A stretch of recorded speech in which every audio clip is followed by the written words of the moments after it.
Office हमने नहीं तोड़ा था, कंगना जी का ऑफिस बीएमसी ने तोड़ा था। कुछ इलीगल गैर कानूनी काम वहां हो गया था, इसलिए तोड़ा था।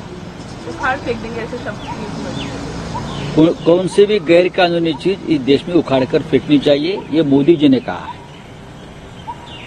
ये मोदी जी का संदेश है। इस देश में कौन सी भी गैर कानूनी चीज नहीं चलेगी। ये नरेंद्र मोदी, ये गृह मंत्री अमित शाह जी का इस देश का संदेश है। इसलिए हमने मोदी जी के आदेश का पालन किया और गैर कानूनी चीज को उखाड़ दिया।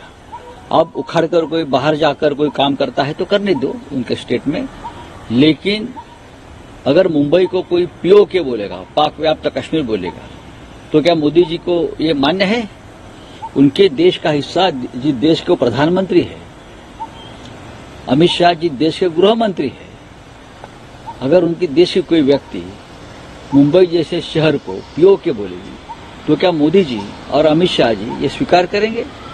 मुझे लगता है नहीं स्वीकार करेंगे। जो मोदी जी पीओके भारत में लाना चाहते हैं, वो मोदी जी मुंबई को पीओके अगर कोई बोलता है तो कैसे मंजूर करेंगे? तो हमने मोदी जी के विचारों का और उनके आदेश का पालन किया है। अगर किसी को आपत्ति है तो मोदी जी के जाकर पूछिए। मातोश्री पे पवार साहब पहली बार नहीं आए हैं ना। जब हमारे कांग्रेस के साथ अलायंस नहीं था तब से बाला साहब ठाकरे के जमाने से और प्रबोधनकार ठाकरे जी के जमाने से शरद पवार जी मातोश्री पे आ रहे हैं। शरद पवार जी और मातोश्री का एक अलग रिश्ता है हमेशा, और कांग्रेस के नेता भी आते जाते रहते हैं। कल की कोई बड़ी राजनीतिक बैठक नहीं थी क्या मातोश्री में आने के लिए हमको किसी की परमिशन तो नहीं लगती ना कि आज पवार साहब आ रहे हैं या आज राहुल गांधी जी आ रहे हैं तो क्या किसको पूछना चाहिए? नहीं, मातोश्री के दरवाजे सबके लिए खुले, आप भी आइए। तो ये कोई बात नहीं है। तो क्या हो गया?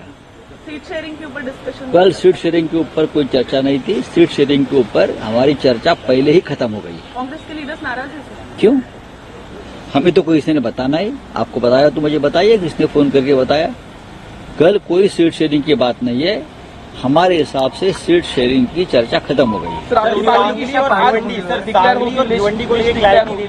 क्या स्टेटस है सर अभी सांगली? मेरे हिसाब से भिवंडी पर राष्ट्रवादी कांग्रेस पार्टी पवार साहब वो लड़ना चाहते हैं, और मुझे लगता है कांग्रेस में और एनसीपी में उस बारे में चर्चा नहीं है, अब खत्म हो गई। और सांगली शिवसेना लड़ने जा रही है।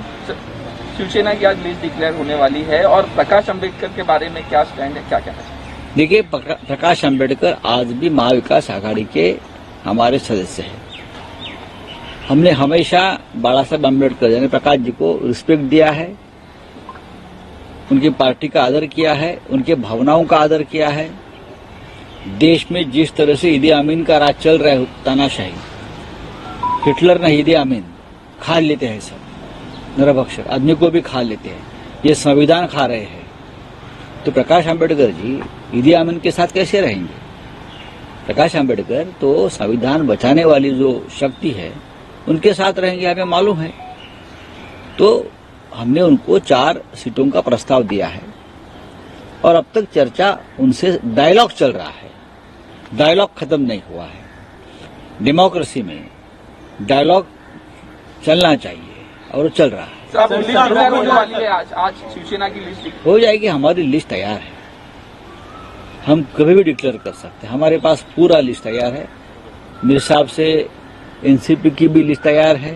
कांग्रेस ने भी बहुत से उम्मीदवार दिल्ली से डिक्लेयर किए हैं। कांग्रेस दिल्ली से डिक्लेयर करते हैं, हम महाराष्ट्र से डिक्लेयर करेंगे। डायमंड कारपेट, हमारे वहाँ कारपेट, ग्रास, हेडलोन, रेलवे वाला कारपेट होलसेल रेट में दिया जाता है। हमारा पता याद रखें, मुस्तफा बंगार बाजार, डायमंड कारपेट।